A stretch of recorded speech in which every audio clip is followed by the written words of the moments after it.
पिछले चैप्टर 5 में हमने देखा था कि सिपाहियों के साथ दलदल में जाकर हमने दोनों मुजरिमों को पकड़ते हुए देखा।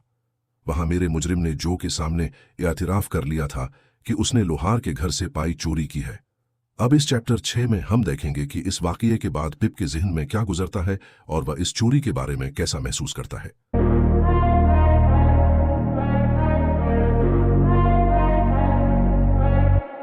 इस चोरी के मामले में से जिस तरह अचानक मेरा नाम साफ हो गया, इसके बावजूद मेरे जहन की यह हालत मुझे सच खोलकर बताने पर मजबूर नहीं कर सकी।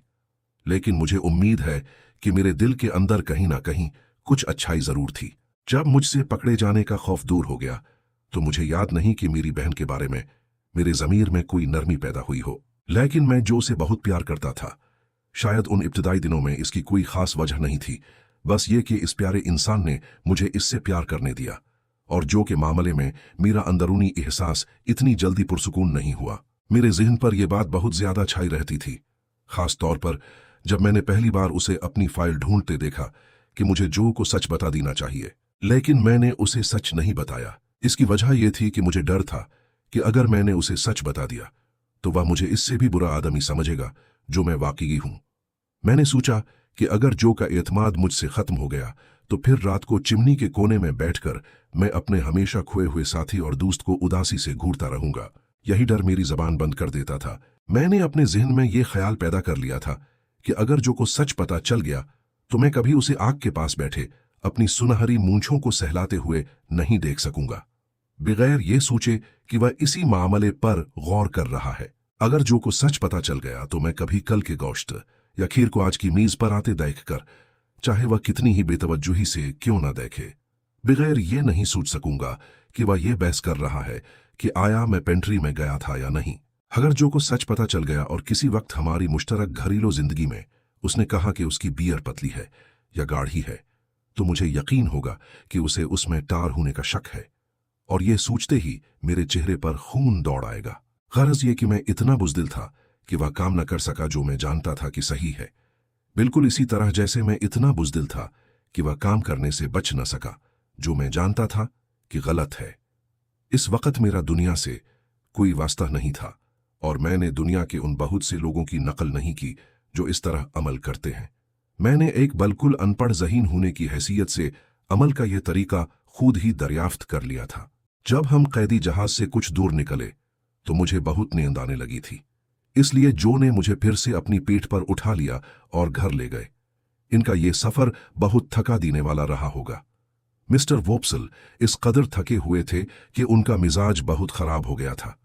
अगर चर्च खोल दिया जाता तो शायद वह पूरी मुहिम को, खास तौर पर जो और मुझसे शुरू करके चर्च से निकाल देते। अपनी आम हैसियत में वह नमी में बैठे रहने की इतनी जिद कर रहे थे कि जब उनका कोट उतार कर बावर्ची खाने की आग पर खुशक किया गया तो उनकी पतलून पर लगे कीचड़ के सबूत उन्हें फांसी दे सकते थे अगर ये सजाए मौत का जुर्म होता। इस वक्त तक मैं बावर्ची खाने के फर्श पर एक छोटे शराबी की तरह लड़खड़ा रहा था। अभी अभी मुझे नीचे उतारा गया था और मैं गहरी नींद सोया हुआ था और अचानक गर्मी, रोशनी और लोगों की आवाजों में जागा था। मेरी बहन ने मेरे कंधों पर जोरदार थप्पड़ मारा और ये कहकर मुझे होश में लाया, ये कभी ऐसा लड़का देखा है। इसके बाद मैंने देखा कि जो इन सबको मुजरिम के इयातिराफ के बारे में बता रहा था। तमाम मेहमान मुख्तलिफ तरीके बता रहे थे कि वह मुजरिम पेंट्री में कैसे घुसा होगा। मिस्टर पंबलचूक ने पूरी जायदाद का बगौर जायजा लेने के बाद यह नतीजा निकाला कि वह मुजरिम पहले लोहार की दुकान की छत पर चढ़ा, फिर घर की छत पर गया और फिर अपने बिस्तर की चादरों को काटकर बनाई हुई रस्सी के जरिए बावर्ची खाने की चिमनी से नीचे उतरा। चौंके मिस्टर पंबलचूक बहुत यकीन से बात करते थे और अपनी गाड़ी खुद चलाते थे, इसलिए सबने मान लिया कि ऐसा ही हुआ होगा। मिस्टर वॉप्सले ने थके हुए आदमी की कमजोर बदनीयती से चीख कर कहा कि नहीं, लेकिन चूंकि उनके पास कोई नजरिया नहीं था और न ही उन्होंने कोट पहन रखा था, इसलिए सबने उन्हें बिल्कुल नजरअंदाज कर दिया। खास तौर पर जब वह बावर्ची खाने की आग में पीठ दे कर खड़े हो गए तो उन पर एतमाद करने वाली कोई बात नहीं थी। इस रात मैंने इतना ही सुना, इससे पहले कि मेरी बहन ने मुझे पकड़ लिया। मेरा नींद में झूमना मेहमानों की आंखों में खटक रहा था। उसने मुझे इतना जोर से ऊपर पहुंचाया कि मुझे लगा जैसे मेरे 50 जूते हों और वह सब सीढ़ियों के किनारों से टकरा रहे हों।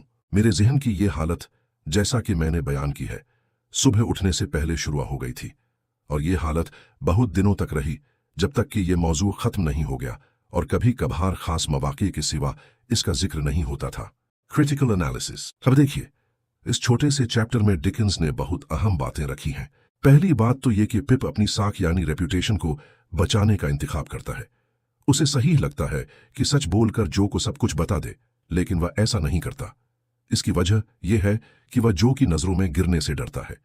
साख बचाने और दयांतदारी को इज्जत देने के दरमियान ये इंतखाब इस नावल का एक बहुत बड़ा मौजू है। ये मसला बार बार आएगा। साख का इंतखाब करके पिप ने अपने किरदार के लिए एक मिसाल कायम कर दी है।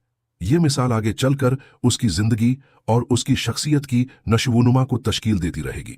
दूसरी बात यह कि पिप का ये डर कि जो उसे इससे बुरा समझेगा जो मैं वाकई हूं, ये डर है जो वह अपनी पूरी जिंदगी में बार बार महसूस करेगा।